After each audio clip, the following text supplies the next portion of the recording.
Alright, magandang good morning po sa inyong lahat mga kababayan. Ako po si JDB, ang inyong abang lingkod.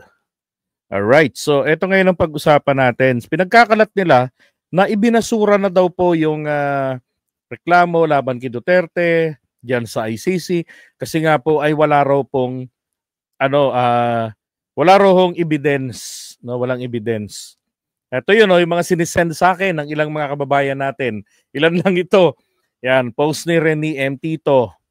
Yan, patunay na dismiss ng ICC ang case laban kay PRRD drug war. Yan, dahil kulang at walang sapat na evidence ang inirepresenta sa kanila. Anong inirepresenta? Baka ipresenta sa kanila. Oh. Tapos, ito naman yung isa, sabi niya, thanks. Na-reject ang kaso ni Tatay Diggs. Sa wakas, clear na name niya. Humanda kayo. Kahit wala kayong ebidensya, ayan na, humanda kayo. Talaga itong mga taong ito, hindi talaga. Kaya nga sabi ko sa inyo, itong mga ito, mukhang ano to eh. Ito ho yung produkto ng education system ni Digong at ni Sara.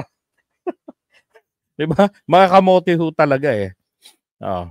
Duterte yan. ICC was rejected the case of PRRD. Anong was? ICC was rejected. Tungik din to eh. Di ba? ICC rejected the case against PRRD. Ganun lang. Yan. Duterte makakauwi na. 3 out of 5 judges rejected the case. Di ba? Ang tanong, yun bang kaso ang reject doon? Oh, ito pa yung isa. Duterte nakauwi na sa Davao City. Walang iya talaga itong mga DDS. Hindi ba kayo kinikilabutan? Pinagpapaniwalaan yung mga sarili ninyo? Di ba? Sa isang bangungot. Pag uwi sa Davao, dating President Duterte, mainit na sinalubong ng mga taga Davao sa kanyang pag-uwi doon kagabi. Ito yung original. Pag-uwi sa Davao, dating President Duterte mainit na sinalubong ng mga taga Davao sa kanyang pag-uwi doon kagabi. 'Di ba? Ito naman po yung fake, nilagyan na nila ng ganyang klaseng caption sa ibabaw. Duterte nakauwi na sa Davao City. Yan, isa sa mga gumagamit ng lumang 1PH report. TikTok post March 15. Ito yung original po niyan. July 1, 2022 po yan. Okay? Ganyan sila kalulupit pagdating sa fake news. Ito pa. Taliwas sa mga kumakalat na online, hindi pa makakauwi o nakakabalik ng bansa si dating Pangulong Rodrigo Duterte na nahaharap sa kasong Crimes Against Humanity sa ICC kaugnay ng kanyang madugong drug war. Wala pang balitang humiling si Duterte ng interim release sa ICC at kung sakaling humiling siya, pagdedesisyonan pa ito ng korte. It means it will take time. Okay? So, ito ngayon, pupuntahan natin. Ang link po nito, lalagay ko yan mamaya, masyadong marami kasi after this live. Okay? Para pwede ninyong makita ito, mapag-aralan nyo mismo. Etong petsa ng March 27. Meron niyang January, tapos March, and then July. Okay? Pero, ito po yung video. Doon muna tayo sa video na pinagkakaguluhan nila. Ito, yung fake news video nila. Thank you, Madam President. Your Honours. The situation in the Republic of the Philippines case, the prosecutor versus Mr. Rodrigo Roa Duterte. Case number ICC 0121 0125. And we are in open session. Merci beaucoup. Thank you very much. I will now ask the parties to introduce themselves. Killings. Okay, so dun lang ha. I will now introduce the parties to introduce themselves. Just pinutol na at pinasok na itong second video from PTV. That happened during the anti-illegal drug campaign of the Duterte administration. This after the appeals chamber of the International Court junked the petition of the Philippines. Yun. Tapos, may pinapanood akong isang vlogger kagabi na DDS eh. Mga kababayan, narinig nyo! Sabi niya, ganun. Narinig nyo! Tapos, nanunood sa kanya, 6,000. Meron doon, umiiyak na ako sa galak. Salamat kay Lord. Sabi ko malahiya, pinaniwalaan ninyo itong hayop na to na hindi man lang nakatapos ng grade 6. Kaya nakarinig ng na-dismissed or yung junk, the court junk the petitions, nako, naglulumundag na sa upuan. Ulitin natin itong part na to. I will now ask the parties to introduce themselves. Killings that happened during the anti-illegal drug campaign of the Duterte administration. This after the appeals chamber of the International Court junked the petition of the Philippines. Junk the petition. Seeking to suspend the probe. 3 out of... Okay, so malinaw rito sa video eh. Sinasabi rito kung ano yung ibinasura na petition ng Pilipinas diyan sa ICC. Yun pong petition na pinapasuspinde yung pagdinig dito sa atin. Bakit po pinasususpinde nila yon? Yun yung sinasabi ko sa inyo, yung January ho kasi nagkaroon diyan ng yan yung inaprubahan na yung resumption ng investigation dito sa situation in the Philippines, dito sa Pilipinas. Pagdating ng March, inapila natin yun. We'll go over to the documents mamaya. Mga importanteng bahagi. Inapila nila yon. Ngayon, pagdating ng July, lumabas yung decision. At iyon po yung binabalita nito na ibinasura yung petition. At ano yung sinasabi nila na 3? Yung tumanggi. Hindi po sila nag-vote ng no. Dissenting opinion lang. Ibig sabihin, mayroon lang silang taliwas na opinion. Pero yung pong dissenting opinion, hindi po ito binding. In fact, kinonfirm nga nila yung decision na magpatuloy yung decision po ng January. 5 or majority of the ICC judges voted to reject the country's appeal. Presiding Judge Mark Perin de Brasio. Di ba? Rejected the country's appeal. Ang pagkakaintindi po ng mga DDS, yung word na appeal is equivocal to complaint or case. Di ba? Tanga lang talaga. Ay nako. Cited, this is because the Philippines failed to determine or indicate objectifiable evidence in its arguments. The majority finds that the Philippines has failed to demonstrate, to show that investigations or prosecutions are taking place or have taken place.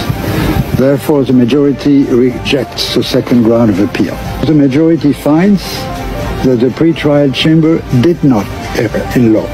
For the reasons stated more fully in the written judgment, the appeals chamber by majority rejects the appeal and confirms the impugned decision. Diba? Ano po yung hindi natin na-comply? Mamaya sa document.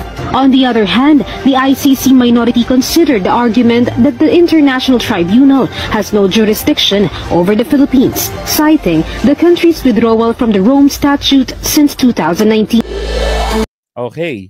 So yon. So puntahan natin yung original po na video niyan. Narito rin Teka ha. So alisin natin to. Saan yung original nito? Okay. Puntahan. Kunin ko pala. Natanggal ko lang. May original ito Wait a second.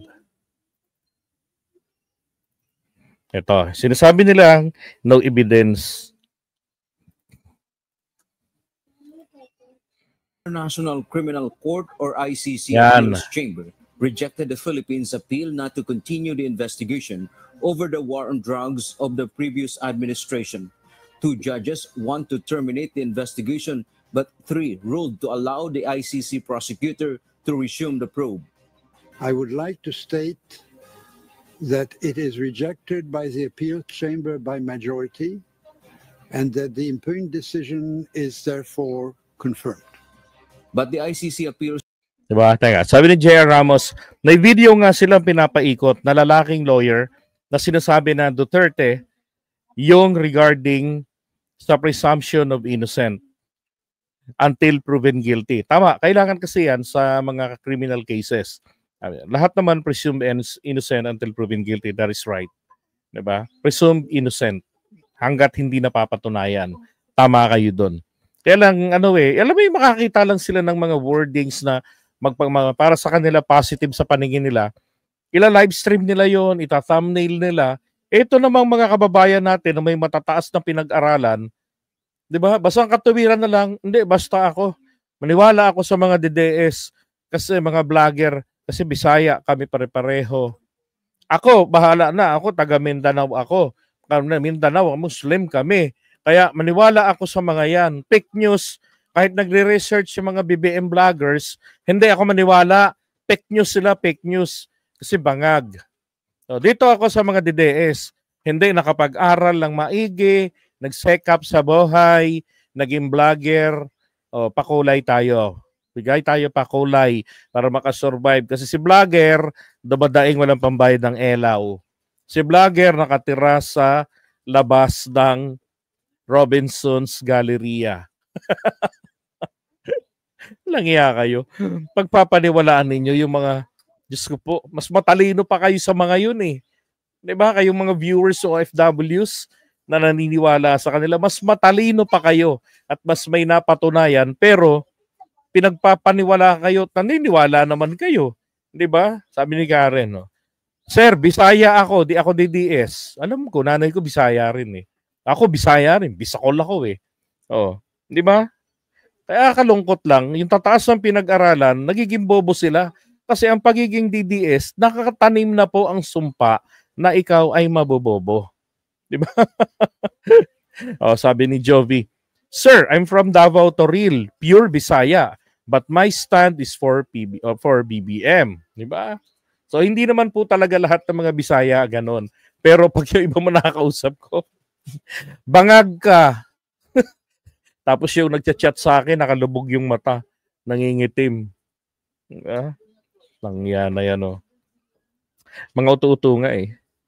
Chamber clarified the decision is not over the issue of jurisdiction, but it's not about the issue regarding jurisdiction na kino-question nila, 'di ba? Ang pinakinggan, ang dininig lang kasi diyan, yung petition lang po natin nung March, March na final. And then July ni-release yung kanilang sagot. Yun lang yun. the Philippine government's challenge to stop the investigation has unclear details. The government asserted in its appeal brief that ICC has no jurisdiction over the Philippines after its withdrawal in 2019. The appeal chamber by majority, I and Judge Orkepanidze dissenting, finds that the Philippines sets out the alleged errors in a manner that renders unclear both the precise nature of its challenge as well as the legal basis pursuant to which the challenge is made. The appeal chamber by majority observes that the impugned decision does not constitute a decision with respect to jurisdiction. Meanwhile, the Office of the di ba? Okay, so maliwanag. Ang pinag-uusapan po ron, walang kinalaman sa usapin kung meron bang jurisdiction o wala. Ang pinag-uusapan doon is ito pong inaapila natin. Okay, ang inaapila kasi natin dyan, again, ito yung nasa party na ng January yun if I'm not mistaken. January yun, bandang dulo. Ito ho, look at the date. Yan, Thursday, 26 January 2023. Ito yun. Authorizes the prosecution to resume its investigation. Now, what we did ng ating gobyerno, itong panahon ni PBBM, ang ginawa nila ay nag-file po sila ng petition noong March 27. Ang petition nila, inaapila nila yon. Ito yung mga importanteng bahagi na lang doon sa tingin ko importante. Submission, sabi rito, the Philippines request suspensive effect of the impound decision. Ibig sabihin po nitong impound ay kumbaga disputed, question na desisyon pending final resolution of its appeal. Okay, ito ho kasing decision na to ay yung pinapahintulutan.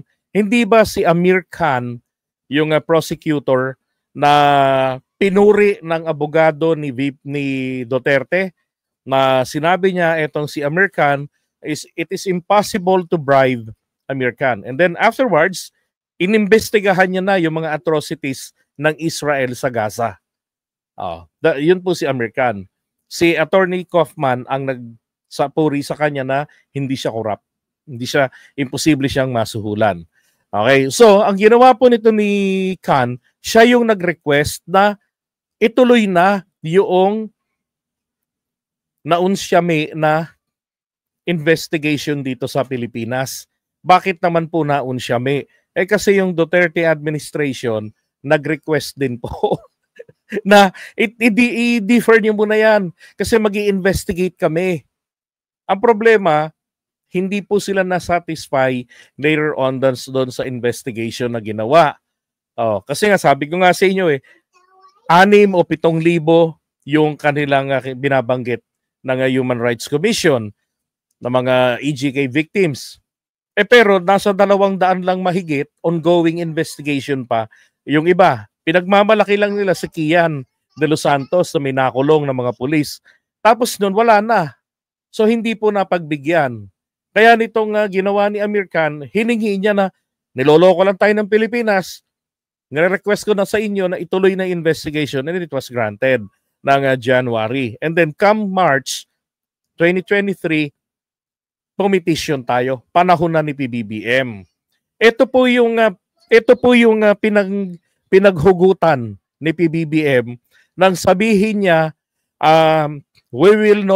beginning today, we will no longer talk, cooperate, and in any manner or form with the ICC. Ano ho naman ang resulta noon? Hindi na makakakuha ng ebidensya sa DOJ or sa PNP ang ICC. So, kailangan nilang maghanap na ng ebidensya on their own. And that is the reason, Karim Khan. Okay? I stand corrected. Karim Khan. That's the reason kung bakit po 43 lamang ang kasong pumasok sa ICC na didinggin nila. Okay? Dahil po yan sa panghaharang ni PBBM. Mag-i-investigate na sila tapos hinarang ni PBBM. Sinayang nga ni Duterte. hindi nga siya mapapa-aresto kung tutuusin . Diba? Imagine, March 7 lumabas yung warrant of arrest nang walang nakakaalam. Kaya lang, wala talaga . Bastos sila . Kaya January pa lang, pinagpaplanuhan na talaga na kung papaano siyang damputin o si Duterte oras nang bumaba ang warrant of arrest. Pinagpaplanuhan na ng PNP. Okay, now balikan natin 'to. Sabi rito,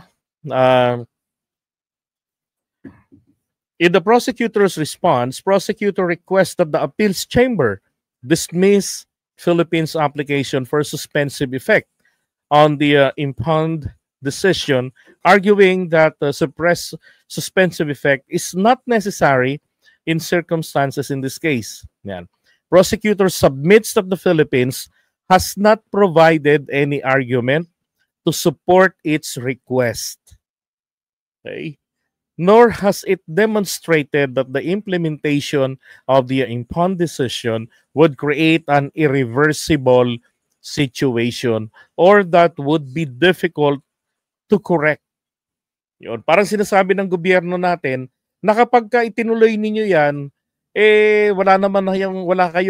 yun po kasi argumento nila wala namang basihan yan. Kasi wala na nga kayong jurisdiction dito sa Pilipinas, mag-i-investigate pa kayo. Magkakaroon ito ng epekto sa mga ebidensya, sa mga witnesses. Yan ang sinasabi nila na na walang remedyo 'yan. Ang ibig nila sabihin kasi doon ay ito pong double jeopardy. Yun po yung tinutukoy nila. Okay, double jeopardy po. Walang iba silang gustong tukuyin doon. Hindi lang nila binabanggit. Pero ang sabi nga po kanina, hindi po nagpo-provide ng mga additional or supporting arguments or proof, whatever is necessary dun sa claim ang Pilipinas. Actually, dun po sa dalawang request ng dalawang administration, ang pinaka-worst na request, yun pong sa Marcos administration. Kaya nga ang bilis March tapos July, may desisyon na kaagad. At ang masaklap, lahat ng apilan nila ibinasura ng ICC. Kaya sa galit ni PBBM, sinabi niya, hindi na kami makikipag-usap sa inyo. Kaya lang, they realize na hindi nila ito pwedeng pigilang pumarito. Okay? Yan. In view of the prosecutor, while the appeal chamber decides on the merits of the Philippines may continue with its domestic investigations and proceedings irrespective of the prosecutor's ongoing investigation. Ibig sabihin, pwede pa naman daw pong magpatuloy ang Pilipinas, imbestigahan yung libo-libo ng mga biktima ng EJK. Ang tanong, itinuloy ba ng Pilipinas yon?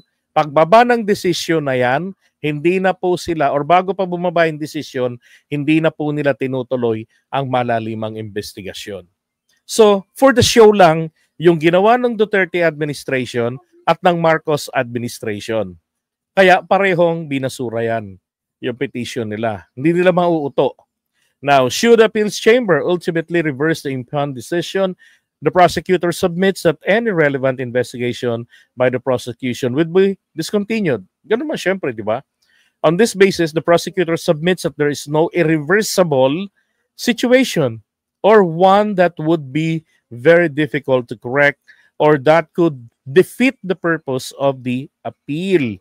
Yun ang sinasabi ng na mali yung sinasabi ng Pilipinas na itong investigasyon natin pag tinuloy, magkikreate ito ng irreversible situation na hindi na, kumbaga, pag na-dismiss naman sa ICC, hindi na po pwedeng i-persecute dito sila Digong. Yung ganon. And then number 11, sabi, in the appeal brief, the Philippines submits that the suspension of the prosecutor's investigation in the Philippines situation is warranted pending the expeditious resolution of appeal. The resumption of the prosecutor's investigation pending resolution of this appeal would defeat its very purpose and create an irreversible situation that could not be corrected. Okay? Number 12, in support, the Philippines argues the prosecutor's activities in furtherance of this investigation into the Philippine situation would lack any legal foundation, encroach on the sovereignty of the Philippines. Yun yung argumento natin dun Manghihimasok kayo, wala kayong sapat na basihang legal kasi nga po hindi raw po member na. 'Di ba? Ganun din, encroachment na yung ginagawa ninyo sa aming kakayanan na makapag-gobyerno sa aming mga sarili. Yun ang argumento ng Pilipinas. Kaya lang, sabi rito, it further contends that the court should the court proceed in the absence of the jurisdictional basis, its mandate would be adversely affected due to implications such acts would have for those affected by the court's operations, in particular, suspects, witnesses, and victims. Pero gusto lang sabihin rito, pagka nagkaletse-letse yung ginagawa ninyong ito, later on, kasi investigation pa lang yan pagdating dun sa trial proper. So sinasabi nila, malaki ang posibilidad na mabasura yan, hindi na makaka-avail pa, hindi na makapagdidemanda pa yung mga kaanak ng biktima pagbalik dun sa Pilipinas. Now, hindi ho sila pinaniwalaan doon. Sabi, the Philippines lastly notes, given the broad scope of the investigation at this stage, the resumption of the investigation will necessarily have far-reaching and inimical consequences. Ibig sabihin, ibig sabihin, masamang kahihinatnan. Inimical consequences. Yan ang sinasabi ng Pilipinas. Magkakaroon nito ng masamang kahihinatnan. Now, here's the determination. Turning to the merits of the request ng Pilipinas, yung suspensive effect. The Appeals Chamber firstly notes that the Philippines claim concerning, the absence of jurisdictional basis. Sabi rito, and the alleged encroachment of the sovereignty of the Philippines. Okay. Now, the Appeals Chamber notes that while the Philippines provides its supporting arguments with respect to the absence of the court's jurisdiction in the Philippine situation under the first ground of appeal, it fails to explain how to allege absence of jurisdictional or legal basis for the resumption of the prosecutor's activities pending the resolution of the appeal would defeat its very purpose and create irreversible situation that could not be corrected. Yon. Ano ba kasi ang basis nila rito? Hindi ho ba sa Article 127 ng Rome Statute? Sinasabi nila doon, pinananatili nila yung kanilang karapatan na mag-investigate. Mamaya puntahan natin yon. Now, sabi rito sa 19, lastly, the appeal chamber notes that as far as national investigations are concerned, Philippines is in a position to continue its investigations irrespective of the ongoing proceedings before the court. That's correct. Kasi po, kung nagpapatuloy, isa sa requirements para ma-avail mo yung principle of complementarity, kailangan seryoso na iniimbestigahan ang mga akusado, seryoso yung kaso na kung merong nakasampa na. Ang problema nga, hindi itinigil yan eh.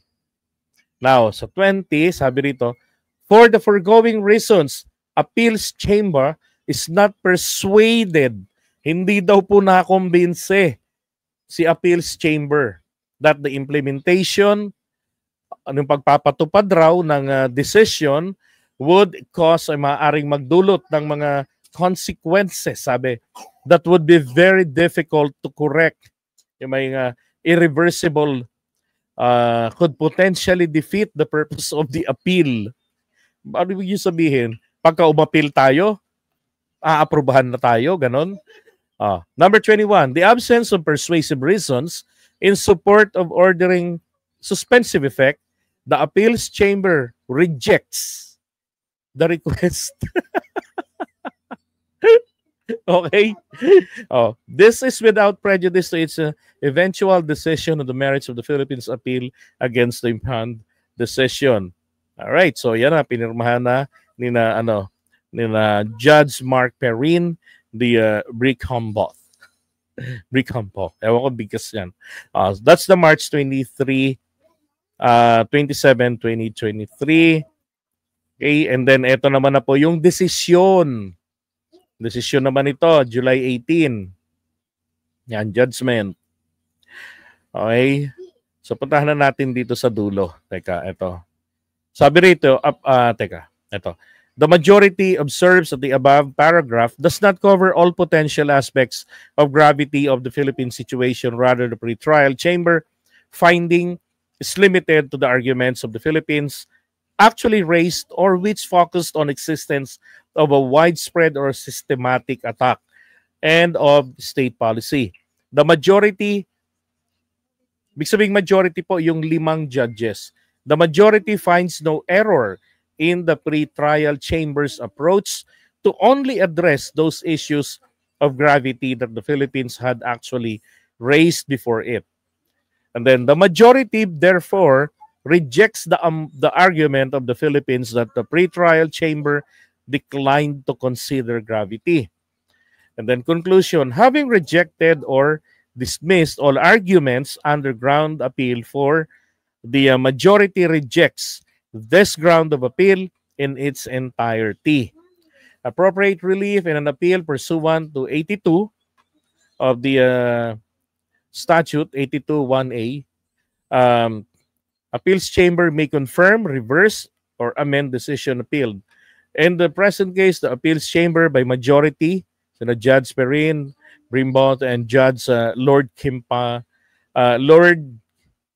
Kipanids dissenting. Pero, kinokompirma nila yung impound decision. Okay? So, dissenting opinion lang po yung tatlo. Pero nagkakaisa po sila sa desisyon na dapat magpatuloy ang investigation dito sa Pilipinas. So that was the July 2023 decision nila. Okay, so maling-mali yung sinasabi talaga nila na ibinasura yung kaso keso walang sapat o walang ebidensya ang Pilipinas. Pambihira. Ganon sila kajungengots.